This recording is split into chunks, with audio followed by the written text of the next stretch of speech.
Welcome everybody. Welcome to the Ango Show. We are live. It is September 10th, 2010. Today we're talking about WWE Raw. We're talking about some exciting stuff happening in the WWE. We're going to talk a little bit about Bad Blood. We're going to talk about a lot of stuff. And if you guys are enjoying these live streams, do me a favor and click that like button. If you guys aren't enjoying those live streams, I don't know what else to tell you, because this is going to become the #1 destination for literally all wrestling fans on this platform. Every single day, Monday through Friday, we are live at 12 p.m. Hopefully you guys are doing great. I'm seeing a lot of our members in the chat. I see Phil and Rick and Todd. I see Justin and Jamel and Darth Bane. I see you guys all pulling up in here. I appreciate you all for being here today. Yesterday's Raw was pretty damn awesome. Another solid episode for WWE. Obviously, some big news from the WWE. Super exciting stuff to discuss. As always, we're going to be talking about it all on the show. Just a quick reminder, yesterday we activated TTS. So for super chats that are $5 or more, there's going to be an alert on the screen with a voiceover that is going to read, and it's going to read your questions or comments. It's guaranteed. $5 or more, TTS will activate. You guys don't have to super chat, but if you choose to super chat, the great thing is that, you know, you're supporting the channel, you're supporting the future.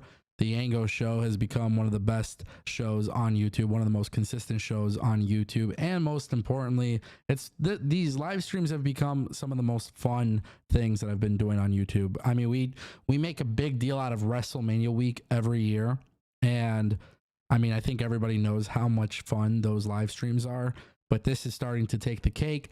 I love seeing this. We will start taking call-ins very soon. That is a system that I'm working on. We already got the number set up. Just got to get everything integrated into the Roadcaster Duo. But eventually we will be able to activate call-ins, which means you guys will be able to call in and do whatever you guys want. And that's going to be really fun as well.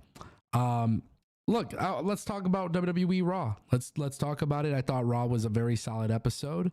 I think WWE has found they found their comfort level 100% when it comes to WWE Raw. I think sometimes maybe SmackDown needs to be a little bit more figured out, but when it comes to WWE Raw is very, very consistent, and it's consistently good, and it's consistently pushing stories forward. And that's the most important thing from my perspective, right? When we talk about WWE and where they were years ago to where they are now, it is very evident that WWE has found their comfort level when it comes to storytelling. And, you know, we saw Bronson Reed yesterday, for example. Bronson Reed was out the previous week due to the COVID sickness. Yesterday, he returns and he attacks Braun Strowman. He takes him out with a tsunami from the barricade. Just really cool to see what they did there. And I was very happy to see that WWE is following through with their commitment of pushing Bronson Reed. And I want to talk about Bronson Reed for a second, because I think a lot of wrestling companies can learn from WWE in the sense of how they've handled the booking of Bronson Reed since he returned to the company, because he was released, brought back. And, you know, at first he wasn't getting reactions. And I swear I sit on social media and I see what people are saying about that. But the reality is you have to put people on TV. If you want people to get over, you have to give them time. Not everybody is going to get brought into the TV show and get over instantly. Bronson Reed was somebody who came in, he dominated, and people would look at it every time that he lost as if it was like this guy was getting buried, which, by the way, that is probably the most annoying thing I have heard on social media. It's the term buried, because I think a lot of people are suggesting that when somebody loses a wrestling match, they're being buried, and that's not how it works. It's a slow burn approach. WWE has figured out with Bronson Reed how to do it correctly. They did it exceptionally well. For months and months and months, you see Bronson Reed. He's on television, maybe not getting reactions. We see him in some big profile matches. We see him in some smaller profile matches. But now you start to see that he is getting reactions because of what is happening with him and Braun Strowman. It has now gotten to a point where Bronson Reed is starting to actually remind me of Braun Strowman, and maybe the timeline isn't going to be, maybe it's not going to be 100% accurate with the timeline, but I want to say Braun Strowman and Roman Reigns was 2017. And that's when all the backstage stuff, flipping ambulances and all that crazy stuff was happening. I want to say that was 2017, but Bronson Reed is starting to remind me of that version of Braun Strowman, which was Braun Strowman was on television and he was doing some cool things, but it wasn't necessarily resonating with the audience 100%. And then he did the stuff with Roman Reigns, and then eventually it got to a point where people really started to follow through and love Braun Strowman. That is what I'm seeing with Bronson Reed currently. He does the tsunami out of nowhere. Just really cool, really nice to see that WWE has found their footing with Bronson Reed. And again, the reason why I say other wrestling companies should learn from the WWE is largely due to the fact that the WWE have figured it out. And we have seen maybe in AEW or even TNA where some guy is finding their footing and the reactions are starting to come in and then they just don't do anything with them afterwards.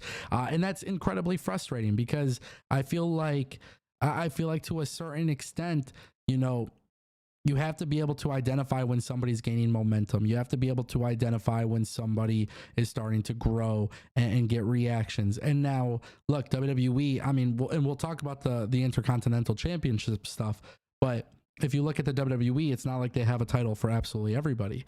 So, like, the way that I'm looking at it is, can you put people on TV and make them strong for as long as possible until their time is ready? And WWE did it with LA Knight, and they did it with Bronson Reed, and they're doing it with other people. But, you know, and I don't want to be this guy that's bashing AEW, but if you look at Wardlow, at one point, Wardlow had the entire world in the palm of his hands, and then AEW failed to capture anything from it. And now Wardlow is non-existent on television. So again, I'm not doing that to bash on AEW, but I'm doing it to illustrate a picture that suggests maybe people can learn from WWE in the sense of how you actually put people on TV can determine the long-term benefits of using them. I look at Bronson Reed as a guy that will eventually become a world heavyweight champion. And I think that's going to be a really unique situation when the time comes, because when WWE is ready for that massive push for him, I think the fans will have already started to really enjoy his work. So that was one of the key takeaways that I had from Raw yesterday, which was, hey, I think they're doing a really, really good job with Bronson Reed. And even though he couldn't obviously be in the fatal 4-way match because of COVID and all that stuff, he couldn't qualify for it. You know, it's cool to see that they've utilized that as an opportunity to build off of, you know, an illness. Like he was sick. He couldn't perform due to COVID, right? Like they didn't use that as an excuse to kill his momentum. They found a way to bring him back into television. One of the other things that I absolutely loved about Raw, and I really gotta just tell you guys, I love it, was the Wyatt 6 versus American Made. I want to talk about this for a minute. We see the Wyatt 6 are now known as the Wyatt 6, but the number 6 is officially at the end of the name. So before, the Wyatt 6 was spelled WYATT6ICKS. The reason why the 6 wasn't part of it was because nobody knew what the hell was happening with the 6th member. I genuinely believe that Alexa Bliss will be joining the Wyatt 6. On WWE Raw, you see the lower third graphic. It's American Made versus the Wyatt 6. The name is spelled correctly with the 6 at the end. They have this incredible match. And honestly, I was really blown away by how good this match was in general. I didn't think it was going to be that great because it was chaotic, and it's a 4-on-4 street fight. It's not something that you typically see. Delwyn Jones super chatted $26.16. Here's a question everyone been asking: will SmackDown get 3-hour show? SmackDown emo has been lag for some time, nearly a year, and they need a .28 show for me can be hit and miss to me. Hopefully Raw back on 3H when Netflix start. Okay, Delwyn Jones, thank you for the super chat. I'm going to answer that as soon as I finish my thought. But when it comes to the Wyatt 6 match versus American Made, I think we've gotten to a really good thing where it's like a 4-on-4 street fight match. You see a lot of people going off, right? They're going back and forth, and they're you know, everybody's getting in their spots. The Wyatt 6 end up winning. I agree that this is time for the feud to end. Chad Gable needs to start picking up wins with American Made. And I really, really want WWE to be very particular in how they move forward with them, because this is a great group. This is a group of people that will definitely get over. People already love them. The reality is people also love the Wyatt 6. And I think for the Wyatt 6, they should just keep going after more and more teams, more and more groups, more and more people. Watching Alexa Bliss potentially join the group is massive. I think that would be so cool and so unique for this group, because Alexa Bliss obviously had ties to Bray Wyatt before he passed away. And I just want to give credit to WWE here. I was very, very scared that this group was going to be supernatural elements. I was really scared that WWE was going to go a very weird route with these individuals. But Joe Gacy, Dexter Lumis, Eric Rowan, all of these people, I mean, Bo Dallas, they are really good together. And then you add in Nikki Cross, who, my God, last night on Raw, she hit the German suplex. Like, just really cool shit that they've done. And it makes this group feel great to watch, because they are a little bit scarier. They are, you know, people make the joke that they're wearing Halloween costumes, but to me, it feels like they're a cult, and it feels like their greater purpose is to serve Bray Wyatt, which, as we all know, Bray Wyatt passed away. So, absolutely love the Wyatt 6 stuff. That was really cool. Super excited about that, to see what is next. I do hope that the Wyatt 6, if they bring in Alexa Bliss, which I think they should, if they bring in Alexa Bliss, I want to see Alexa Bliss go for the Women's World Championship belt. And I think there could be some really cool stuff to get there. Like, I mean, if I'm being completely honest, you know, if Alexa Bliss joins the Wyatt 6 and she goes after Liv Morgan, now you're able to set up a really unique feud between the Wyatt 6 and the Judgment Day. And I think this could be a really good thing, because we often talk about Bo Dallas and whether or not Uncle Howdy should hold a world championship.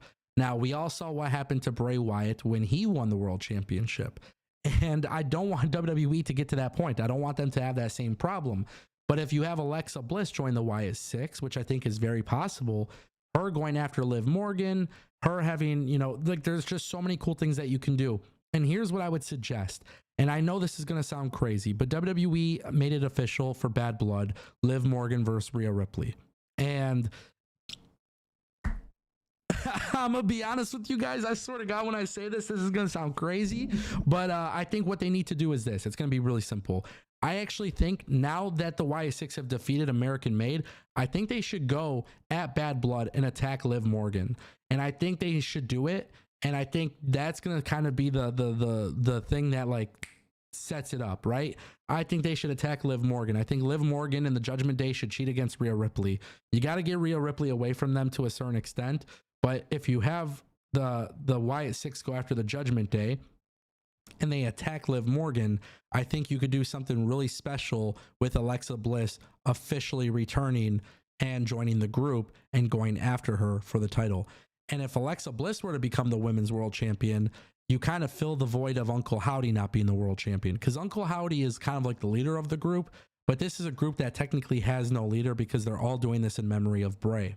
So I love the idea of WWE getting to the point where Alexa Bliss joins the group, Alexa Bliss goes after Liv Morgan, and now you have a really cool feud between both groups. And, you know, I think for WWE, if you're looking at big time matchups, that's huge. That's a big feud. You could do that at Royal Rumble. I mean, you could do it at multiple different pay-per-views. But I also look at this from another perspective, which is the women are being highlighted, which the women in pro wrestling aren't typically highlighted as much as the men. And WWE finally has found a way to make some of these women's storylines even feel bigger and better than some of the male storylines. So this is like a double whammy. This is a win-win for WWE. And on top of that, I think what's really cool about this is that Alexa Bliss winning the Women's World Championship from Liv Morgan, not only would it be a good match stylistically, but I think just from a feud perspective and a storytelling perspective, there's a lot of things you can do, especially with Rhea Ripley being a babyface and maybe going after Alexa Bliss at some point. The point that I'm trying to make is that there's a lot of different avenues to go through. And one thing that a lot of people aren't considering is that Bad Blood is going to be a pay-per-view in Atlanta. It's a smaller card. There's only 5 matches. At some point, WWE does have to get to the point where the Wyatt 6 are featured on a pay-per-view. How can they get there? Because they're having these big-time matchups on Raw, and that's great. And I love what they're doing on Raw. They're making Raw an exciting 3-hour show to watch. But at the same time, I do think there has to be a change. And I think one of the things that they can do here is by pulling up at Bad Blood, going after the Judgment Day. Now, if the Wyatt Six go after Bad Blood, if they go after the Judgment Day at Bad Blood, I think now you're kind of setting the tone for the rest of the TV. Now, the real question is, does Alexa Bliss join the Wyatt Six? As I said earlier in the stream, I do think it was intentional for them to do the name change for Wyatt Six. It was not spelled with the 6 at the end. WWE has branded the Wyatt Six Sicks. And it was always a weird spelling to me. It never really made sense to me. And it was kind of weird that they decided to do that. But now that they've added the number 6 at the end, it seems like they're very keen on making it clear that there's going to be a 6th member. And listen, I'm going to say this too. I genuinely believe this. WWE, if they have the Wyatt Six, which, by the way, I don't know, like, I know we're going to have the Hell in a Cell match at the pay-per-view, but if WWE is going to have the women open up the card and you have Liv Morgan and the Judgment Day cheat against Rhea Ripley, that's a storyline in itself. But if you have the Judgment Day getting attacked by the Wyatt Six at the pay-per-view, you're now not only introducing another big storyline, but it's going to intertwine with another big storyline.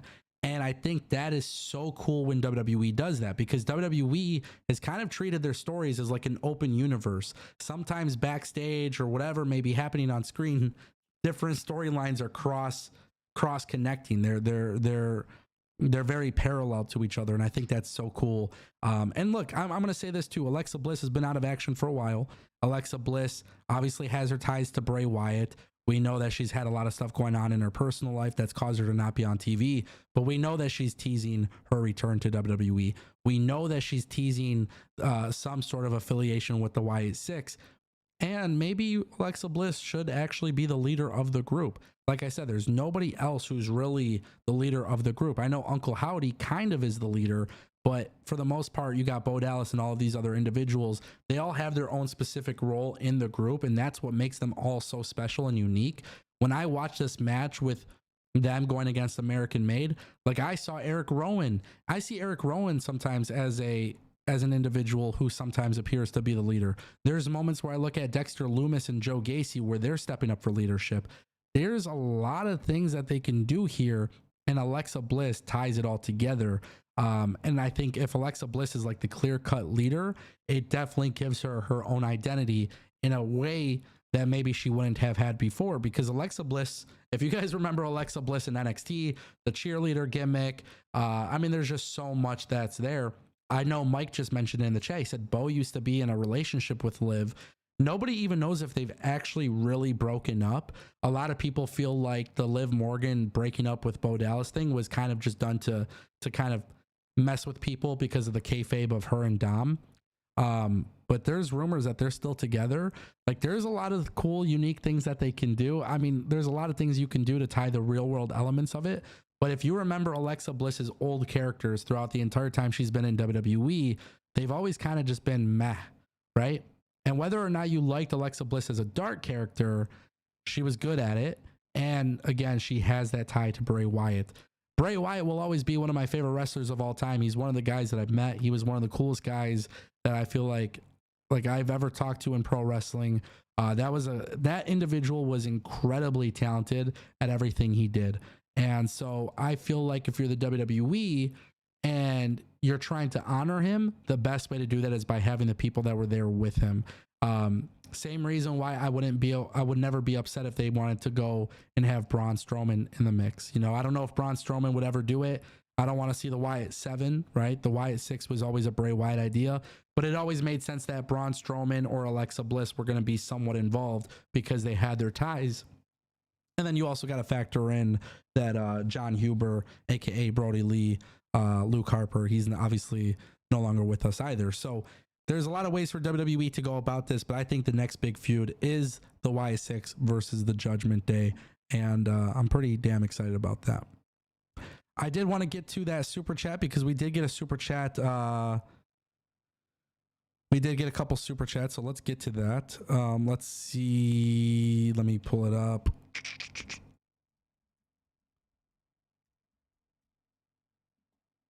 I'm going to pull it up right now. I'm going to re-trigger it as well. So we got two super chats. One came from Delwyn Jones. Delwyn Jones super chatted $26.16. Here's a question everyone been asking, will SmackDown get 3-hour show? SmackDown emo has been lack for some time, nearly a year, and they need a .28 show for me can be hit and miss to me. Hopefully Raw back on 3H when Netflix start. Great question from Delwyn Jones in regards to WWE, SmackDown, and Raw. So for those who missed it, WWE did announce that Raw is moving to 2 hours starting in early October. They made this announcement for the rest of the year. WWE Raw on USA Network will be 2 hours. Now, Delwyn Jones asks, will SmackDown get a 3-hour show? Because they have been lacking for some time. And listen, I'm going to tell you guys exactly how I feel about this. I do believe that SmackDown will be moving 3 hours. I don't think USA Network, and more specifically, I don't think NBC would have been willing to shell out so much money for SmackDown if they weren't getting the 3rd hour. Now, on the flip side, there's a lot of talk about WWE Raw on Netflix. So let's have this conversation. Let's talk about it, because this is where things get a little bit more interesting. WWE Raw on Netflix is going to be really significant. And the reason why it's going to be really significant is because there are no rules to WWE Raw on Netflix. It's groundbreaking. WWE's product is going to go on a premium streaming service where there is essentially no rules. If WWE wants nudity and whatever the hell they want to do, technically speaking, they don't have to follow the same rules as a normal TV channel. Now, I believe, I've seen some other people say this, so this is not like an original opinion. I saw Andrew Baidala talk about this. I saw WrestleVotes kind of put something out. I've seen tweets everywhere.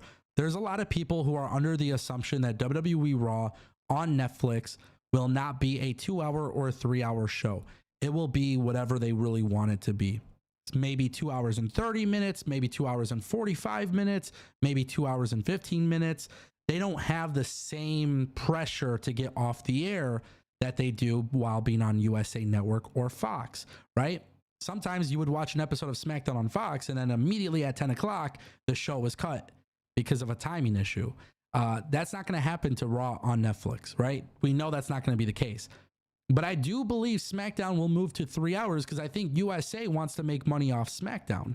Now, this is where things get really interesting because they made the decision to move Raw to 2 hours.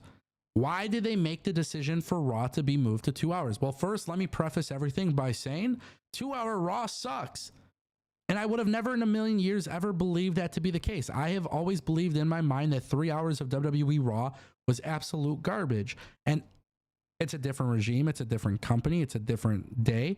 But at the same time, too, we have to acknowledge the fact that WWE is a different company these days. Triple H has a different company these days. This is the different resources, different storylines, different storytelling ways of doing things. Like, this company has completely changed the way that they conduct business. And if WWE Raw moves to 2 hours and that's a permanent change, I think that's actually problematic because WWE Raw for 3 hours has been very easy to watch. A lot of credit needs to be given to this company. This was a company. Go back and watch my old streams, guys. Go back and watch my old watch-alongs. Every so often this gets brought up on the air. It was miserable. Miserable. You guys would see my reactions. My viewers would see me live and they would be like, bro, like, you're not feeling this. And I'd be like, yeah, like, it's just not enjoyable. Like, oh, this was really cool. And then you sit there for another hour and nothing cool happens, right? Like, we have gotten to the point where Raw is so good for 3 hours. It's so easy to watch for 3 hours. Okay. Well, you can't just apply that to SmackDown because right now SmackDown has a smaller roster than WWE Raw. So if SmackDown moves to 3 hours, this is essentially what you guys need to know. If SmackDown moves to 3 hours and Raw goes to Netflix and it's 2 hours and 10 minutes or whatever the hell they end up doing, I'm telling you guys right now, there needs to be a roster shakeup. They need to change the rosters. They need to do a draft. They need to do trades. They need to do a whole bunch of stuff because SmackDown is a lot lighter on the roster. If I were the WWE, that's exactly what you should be doing. 1000%, like no ifs, ands, or buts about it. WWE needs to get to the point where they 1,000,000% go that route. I think it's also important to acknowledge, because this part is huge, advertising revenue. WWE Raw being 2 hours is going to be less revenue, right? But they're making it up for SmackDown being 3 hours on USA Network. There is no ad revenue with Netflix. I mean, there is a little bit, but Netflix is all about premium subscriptions and stuff. It's a completely different ballgame. So we need to go to a point where we start acknowledging the fact that the business dynamics of WWE is about to change, and nobody really knows exactly how it's going to work out for them, because what they are doing with Raw on Netflix is so unprecedented. It is incredibly unprecedented.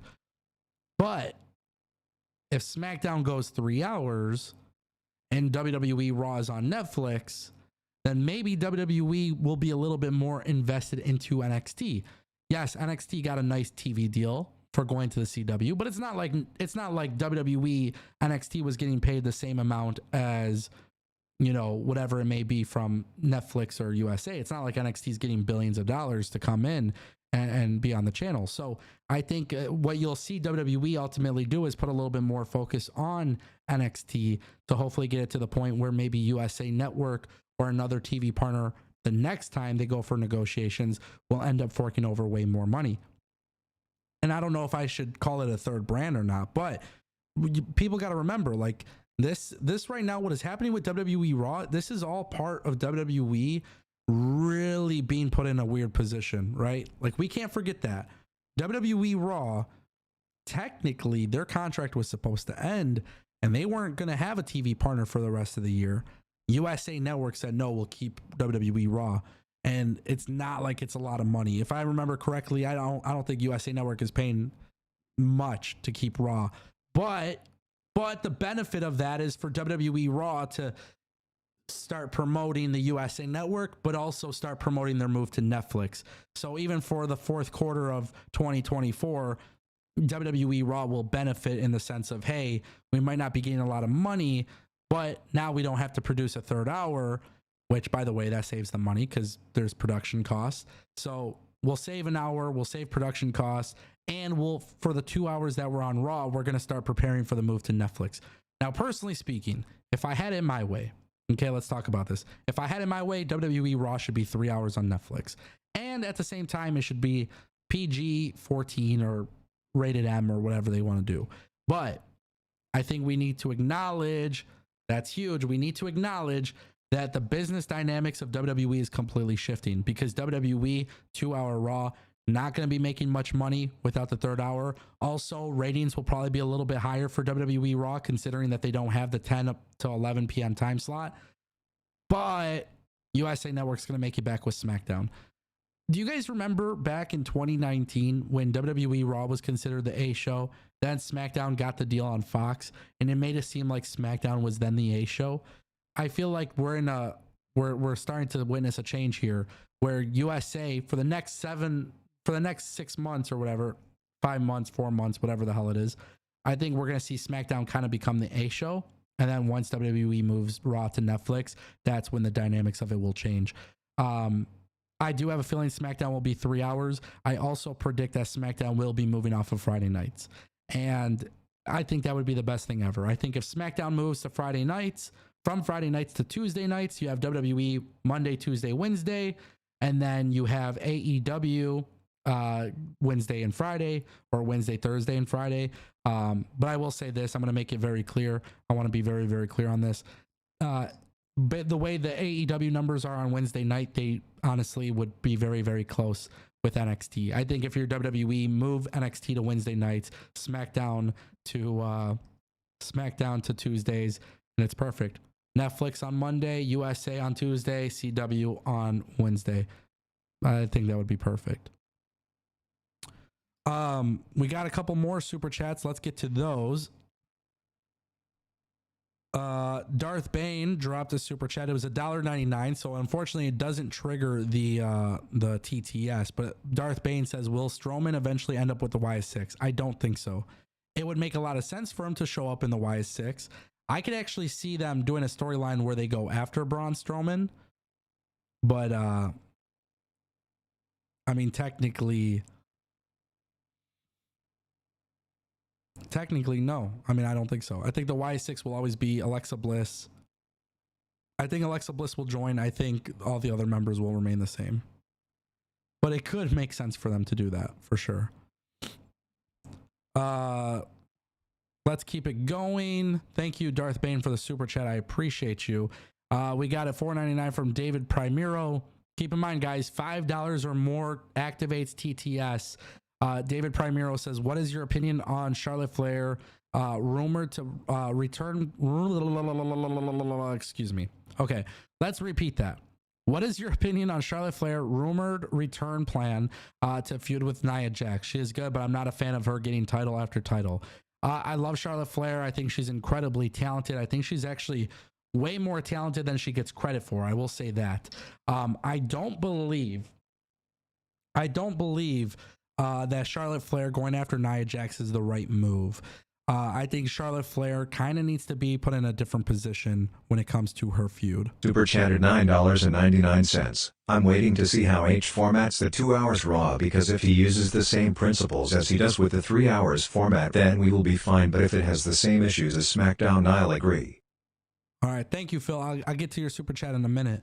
But like, David, one of the things that you need to know is like Charlotte has always been like, she's like the Roman Reigns of the women's division. She's all the way up top. I want to see her kind of work her way up. I don't know if they're going to keep her as a babyface or as a heel. I don't know. I know the rumors that she's going to go to SmackDown. Personally, I think she should go to Raw. I think she would benefit from Raw. I would love to see a little bit of a change with Charlotte. I don't know where they necessarily put her into the fold.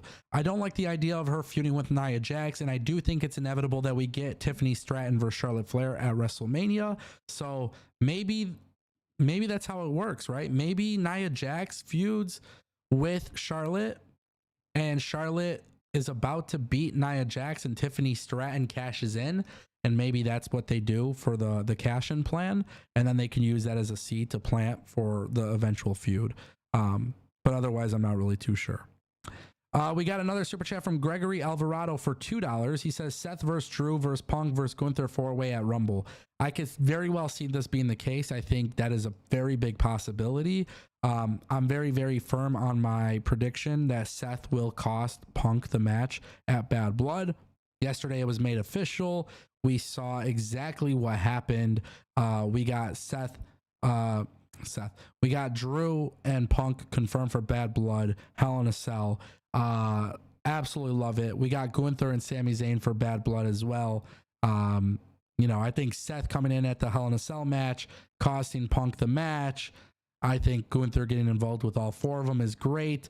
I think what's really cool about that is it's another big time match that allows them to all be involved until the eventual WrestleMania match, which is Seth Rollins versus CM Punk. And I do believe 1000%.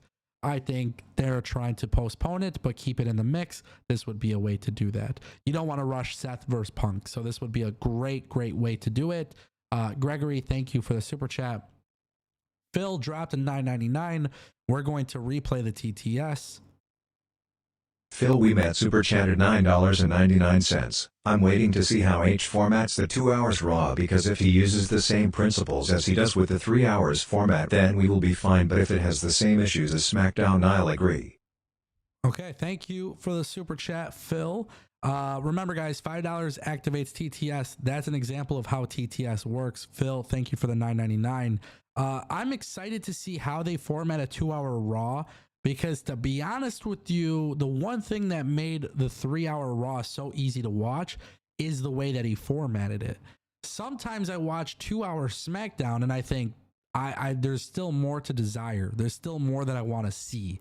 And unfortunately, I feel like Dynamite kind of struggles too in the same exact way. Like I'll watch AEW Dynamite and I'm like, damn, like you have such a big roster. You have still so much more to show me. But like the 2 hour time stop like kind of screws it up a little bit.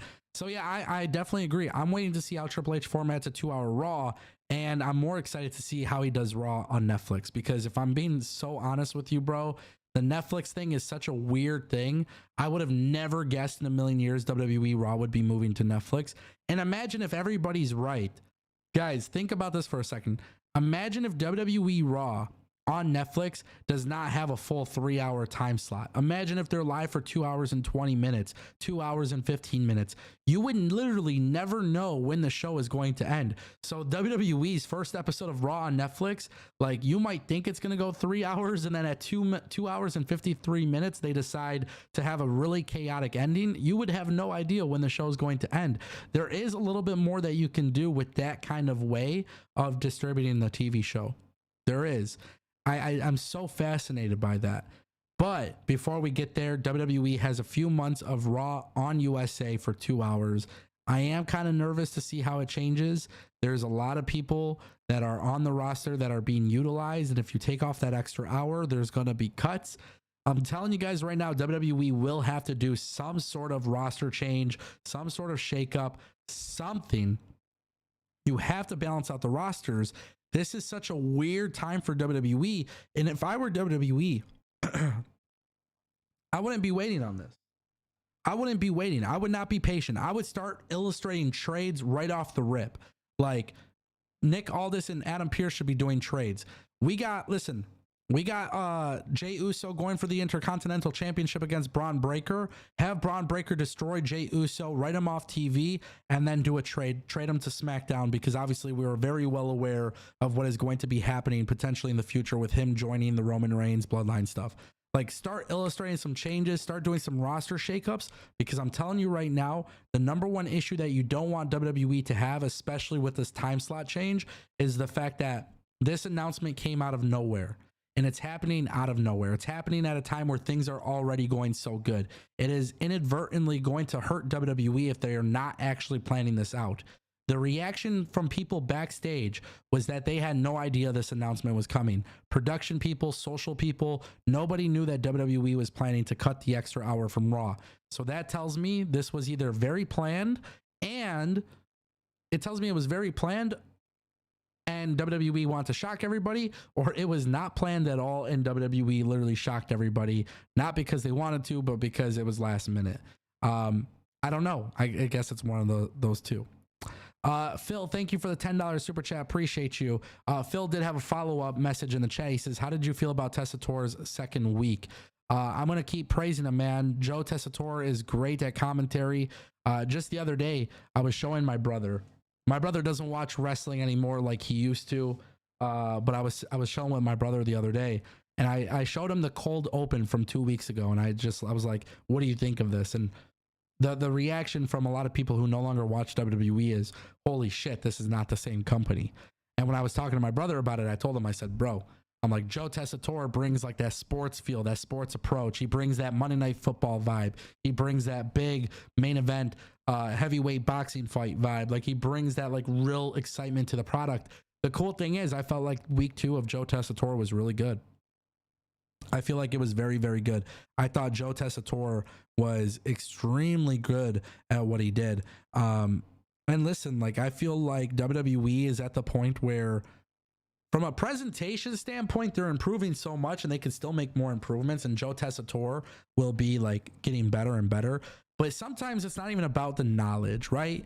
Like, I don't think we're at a stage where Joe Tessitore needs to be, but he's a huge wrestling fan and you can tell, but he's not going to know every move name, and he'll eventually learn, but he doesn't need to. I think it's okay for WWE to have an outside voice. That's really the big thing. Having an outside voice changes the way it's being done, and like that's huge. So yeah, Phil, I thought Joe was great. I love the commentary thing. I don't know exactly, how it's going to sound when he's on SmackDown. I have a feeling, by the way, with all this talk about the TV deals and 2-hour Raws and all this stuff changing, I have a feeling that the commentary teams will not be what we think they are. Like, I think the commentary teams are going to change again. Joe Tessitore is really good at what he's doing on Raw. Keep in mind, we also had a segment with Wade Barrett, and he got in the face of Drew McIntyre. And dude, like, I don't know if WWE is planning for Wade Barrett to return to wrestling, but I'm almost getting the vibe that Wade Barrett is returning to wrestling. And maybe I'm wrong. Maybe this is just WWE having their commentators show a little bit of personality, not trying to make their commentators look weak all the time, especially when they are a former champion. But Wade Barrett gets in the face of Drew McIntyre. They have that moment on WWE Raw. Drew McIntyre, I think, obviously he has that history with Wade Barrett. There's a lot of cool things that they can do there. But we look at Raw going from 3 hours to 2 hours. SmackDown is going potentially to 3 hours. I think everybody knows that Pat McAfee and Michael Cole will be commentating Netflix on Raw. I have a very strong feeling Joe Tessitore, maybe it'll be Joe Tessitore and Corey Graves. I don't know. I have a very strong feeling Wade Barrett will not be a commentator at some point. I think Wade Barrett will come back for another run. I don't know if he wants to. I don't know if WWE wants him to. I love Wade Barrett on the kickoff panels. I love Wade Barrett doing commentary, but I feel like this guy is so good and I feel like he can still go. And I feel like you can do some really cool feuds. It would be really nice to see that happen. It would be, but I don't know for sure. We got another super chat from Darth Bane, $1.99. Gunther saying Goldberg is his favorite is awesome. Yeah, no, that was really cool. Gunther and Bret Hart, like, I wasn't a fan of the segment, to be honest with you, like prior to Raw. I wasn't too excited about that segment being a thing. But I loved the way the segment went down. Gunther having a promo with Bret Hart. People need to start putting some respect on Gunther's name because I don't think people are necessarily doing that. He cuts really good promos. Bret Hart was reportedly under the weather because a lot of people saw Bret Hart and they're like, this guy just doesn't look interested to be there. Apparently he was under the weather. He wasn't feeling too well. But, they're in Calgary and he's there and the crowd loves him. And the crowd loved Natalya too, by the way. And their backstage interaction was great. But when I see Gunther having the promo with Bret Hart, I loved it. I think Gunther has really found his confidence as a champion. He looks like a world champion. He acts like a world champion. He cuts promos like a world champion. He does all these things like a world champion. And Bret Hart is obviously somebody who is absolutely loved. So the segment ends up working out really good. They're in Calgary. The fans love it. They're eating it up. Goldberg is obviously the one guy that, Bret Hart can't stop talking about. At this point, sometimes I think it's just become a meme. Like I sometimes don't even believe that Bret Hart really hates Goldberg. And then you see the way that he talks about Goldberg and you're like, oh no, that's real. He's got real heat with him, brother. So these are things that I'm realizing every single day with WWE. I don't know if Bret Hart was pissed off about that line or not, but that was a big line. It got a big reaction. I thought that was a great moment. And also too, Sami Zayn and Bret Hart. Like I love as much as I wasn't excited about this beforehand, I was excited about it. I was excited about it in real time, and I appreciated it for sure. So yeah, I thought that was cool. Thank you, Darth Bane, for the super chat. Guys, we're going to take a quick break, get in some more super chats. And we'll read those super chats. Keep in mind, super chats that are $5 or more, they do trigger the TTS. Really cool feature that we've been utilizing. Absolutely love it. When we come back, I'll answer any remaining super chats. And we'll be back after this break.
we are back.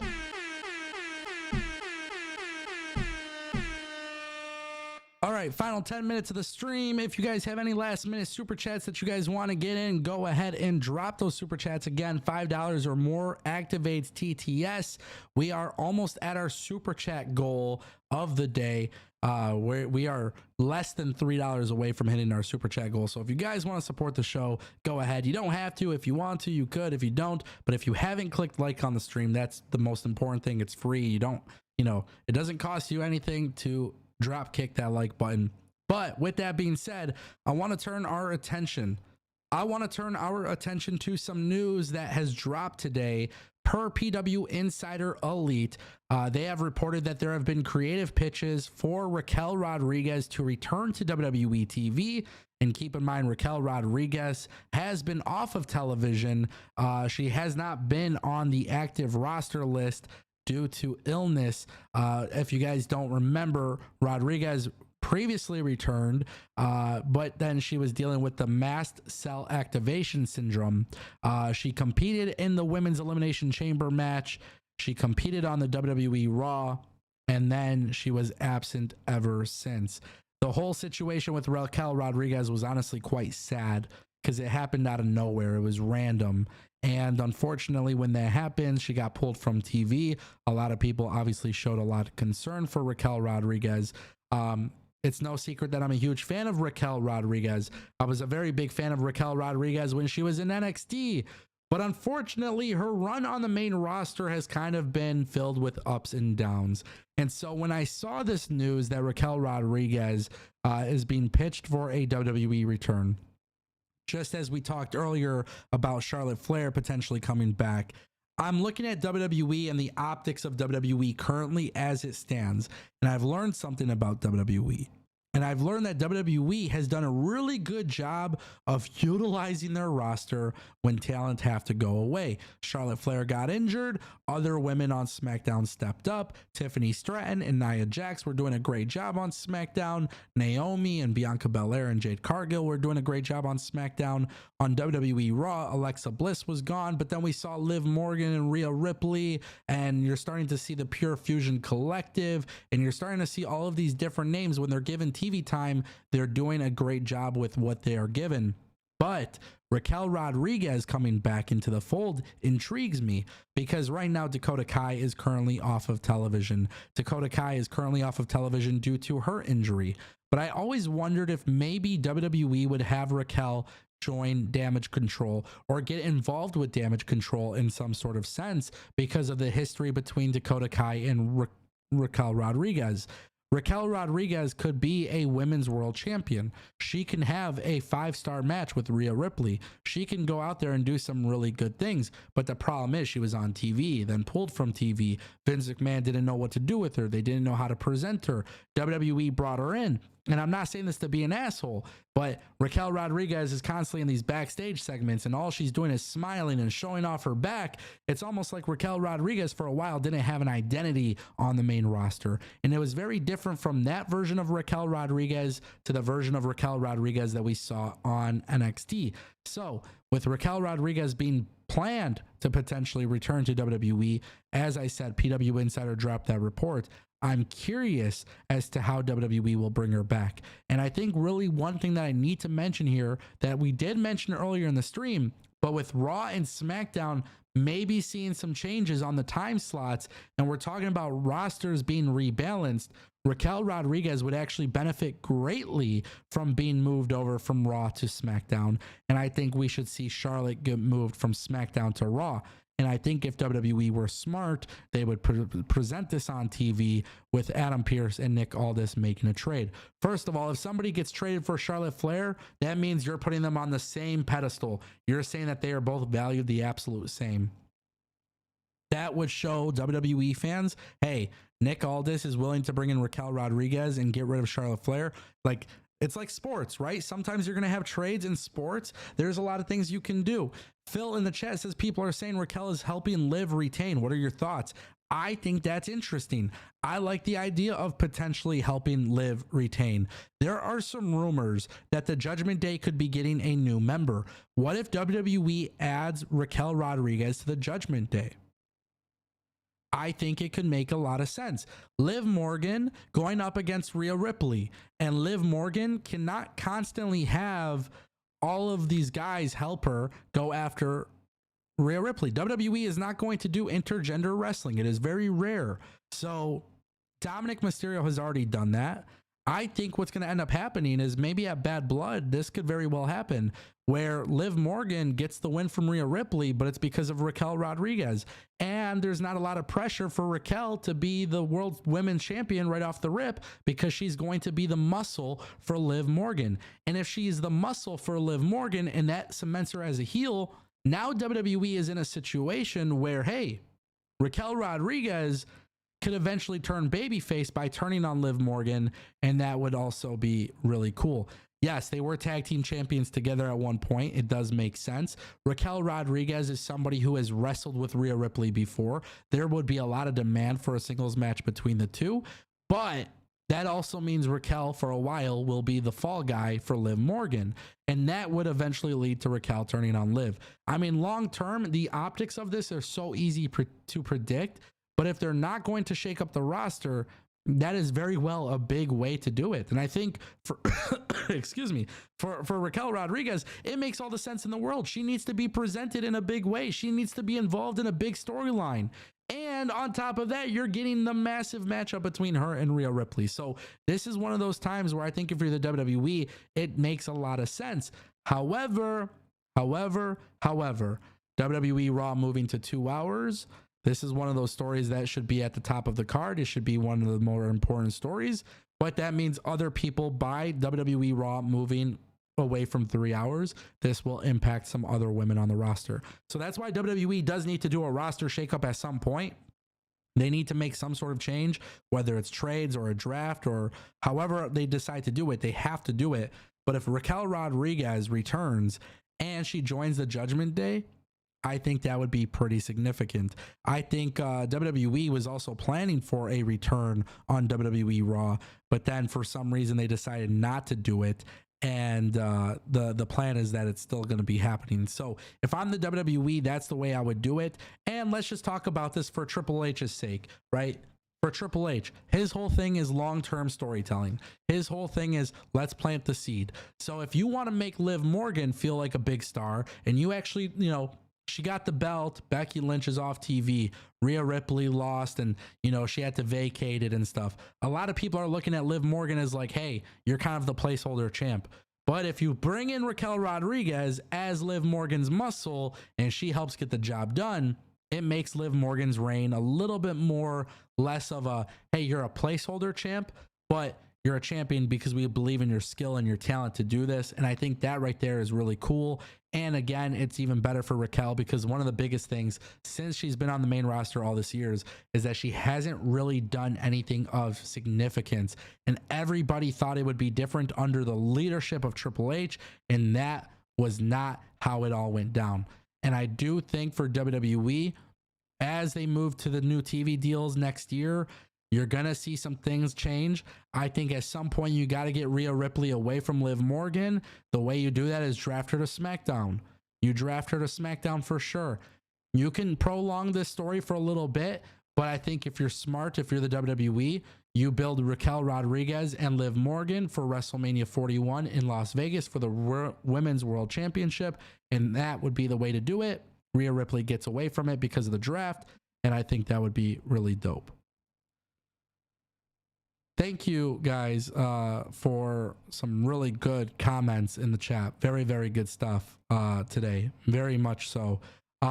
Any last minute super chats, get them in now before we call it a stream because we have 2 minutes left. Again, $5 activates TTS. I'm going to take a look at some of the messages in the chat from the members of our channel. Gregory Alvarado says, nice callback with Sami Zayn and Bret Hart. It was Bret Hart that introduced Sami Zayn to the main roster in a match against Cena. That is true. And it was a nice callback, of course. That's the thing about WWE. They do really good callbacks and stuff. Triple H acknowledges the history. They don't forget about it, and that's always huge. One thing, too, I want to say about WWE Raw last night. They honored the 2 hockey players. I'm not too big into hockey, so I don't know too much about it, but I believe they were tragically passed away due to drunk driving a couple of weeks ago. WWE honored them. Jackie Redmond did like this whole beautiful tribute. So I thought that was really nice too. I didn't want to forget about that because I thought that was really nice. Crowd was great. WWE Raw is great. I mean, at this point, it's so easy to watch WWE Raw. It's gonna suck watching 2 hours, man. I can't believe, never in a million years did I ever think that would be the case, but here we are. That is definitely the case. So, yeah. Let's see what else. What else we got in the chat from our members? Joseph Peralta says, for sure Netflix stars would assignment to NXT brand exposure in small crowds and avoid paparazzi. WWE would allow Netflix stars to do other projects like Paul has. Joseph, I think, with WWE and Netflix, you're going to see crossover into a lot of stuff. That's for sure.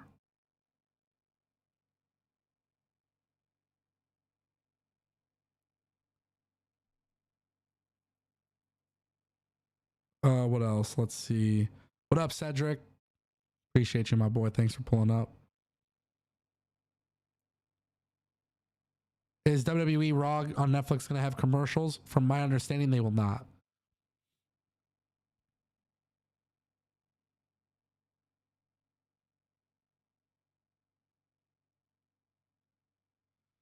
Okay, let's see. We got a super chat from Phil. $4.99. I'm torn on the Sammy Gunther thing. On one hand, I think it's too soon, but on the other hand, it's great seeing Sammy in the world title picture.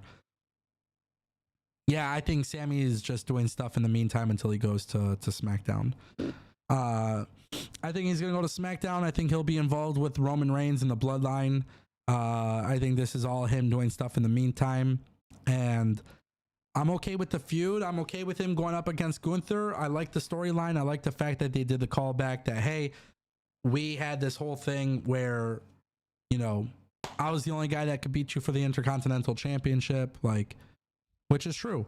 Sami Zayn is a main eventer at some point. I think WWE will get there. How they get there, I don't know. There's so many guys ready for that spot.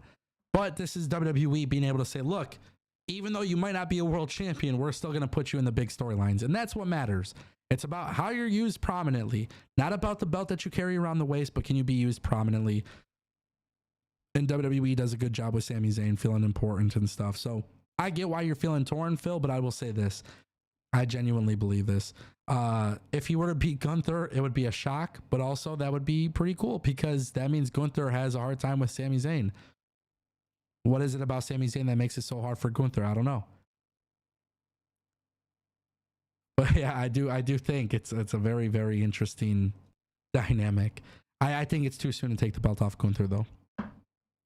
Thank you, Phil, for the super chat. Ladies and gentlemen, that concludes today's episode, September 10th, 2024. If you're watching live, thank you to everybody who pulled up. Tomorrow's episode is going to be even bigger. Trust me, this NXT episode is massive. They got some big things being teased for NXT. I purposely didn't want to talk about it on today's show, but from what I'm hearing, tonight's NXT is going to be a special one, and I can't wait to talk about it tomorrow, live at 12 p.m. Eastern. Ladies and gentlemen, thank you all for stopping by. Appreciate you all. Drop some emotes in the chat as we conclude. Thank you all for pulling up, and I will see you guys tomorrow.